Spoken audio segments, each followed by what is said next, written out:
Remember that cations are ions that have a positive charge, and if we're looking at the periodic table, these are typically metals.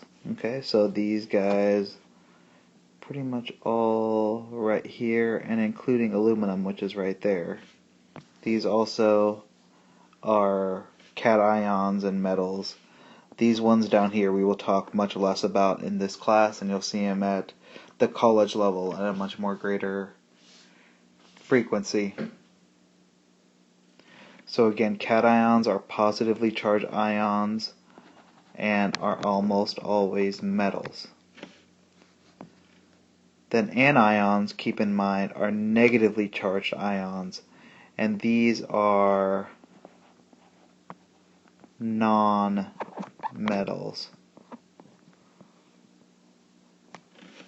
And so nonmetals, remember, are to the right of the staircase. So those there are going to be nonmetals, and also anions are negatively charged things. As far as naming goes, whenever we have a cation, let's say we're looking at sodium. This is the sodium cation, and we can tell that this is an ion because of the charge that's up here. Whereas Na all by itself with no charge, here this is an atom. And again, this one is an ion. The way we name the atom is just by looking at the periodic table, and that's going to be sodium. Cations are very easy to name, especially if they're main group cations. And main group cations are typically just groups 1A, 2A, and 3A metals. The name for the sodium ion here is just that. It's sodium ion. So you could see all we've done is tacked on the word ion onto the name of the metal. Transition metals are a little bit different in their naming. Remember that when we're talking about transition metals, we are talking about these elements all the way up till the staircase. These things here are called inner transition metals, and we won't be using those very often. But do know what the transition metals are. This is the transitional metal area on the periodic table. Transition metals are a little bit different in their naming because you can't easily tell what their charge is, so you have to be given their charge. Typically these are given in the form of Roman numerals. And remember your Roman numerals up till 10 in this class. So that's 1, 2, 3, 4, 5, 6, 7, 8, 9, and then finally 10. You'll need to know all these Roman numerals all year long from 1 to 10. And what we do is you will see the name of a transition metal followed by a Roman numeral for its ion, and that's going to specify the charge that it is. For example, if we're looking at nickel, you might see something like nickel 3.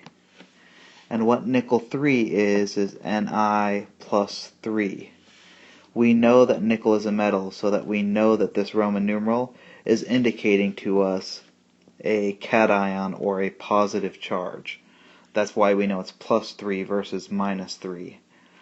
But the charge of that metal for a transition metal will always be given as a Roman numeral after the name of the metal.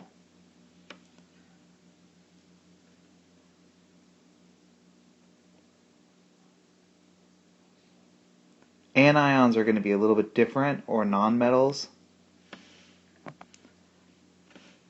An example might be Cl-, which is an ion, and specifically it's an anion. We know it's an anion because it has a negative charge, versus just this. This here is an atom, and that's called chlorine. Whenever you're naming an anion, you usually take off the INE part, and you add "ide." So Cl minus is actually called chloride. You can see here it ends in IDE instead of INE. And that's pretty much how all nonmetals are named, pretty relatively easily, I would say.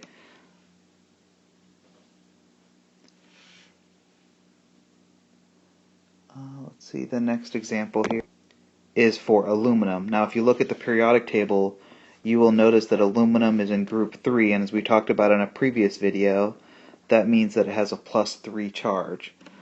So this is the symbol for the aluminum ion, and just like I've mentioned, it's called the aluminum ion instead of aluminum. Aluminum is Al, but the aluminum ion is Al +3. Let's do the next one. It's oxygen. That's a little bit more difficult. Oxygen is a nonmetal and on the right of the staircase, and you'll see that it's in group 6A, which means it has a -2 charge, as we talked about in an earlier video.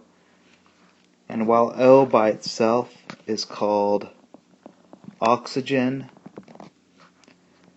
O -2 is called oxide.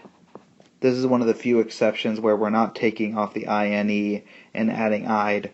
We are actually taking off everything after the X and then adding "ide." Okay, I have a few more examples on your sheet there as far as practice problems go. You probably want to try these yourself first, and I'll give you the answers on this video. The first one, if you haven't done it yet, make sure to pause right now, do it, and then come back to this. It says, what is the ion symbol / name for barium's ion? Barium is in group 2A, which means it makes a +2 ion. So that's the ion symbol, and then the name is simply barium ion. Now for practice problem number 2, it says, what is the symbol for ruthenium IV? Ruthenium is this, and IV tells us how many electrons were lost, which means it's a +4 charge. Remember, all metals are going to have this plus, and I know it gets confusing because you think plus meaning add, but really the plus in chemistry on a charge means that negative things were lost or electrons were lost, and that IV told us how many electrons were lost, which is why it's Ru +4 for ruthenium 4. Okay, the last practice problem on your sheet says, what is P-3 called? So we know this is an anion, which means we know it's going to end in "ide." This one is a little bit of an exception also. It's actually called phosphide. Sometimes you'll actually hear people call this phosphatide. Phosphatide is just old school naming for this anion, but nowadays pretty much all in every career or in every place where you see naming, compound naming, you'll see this called as phosphide versus phosphatide.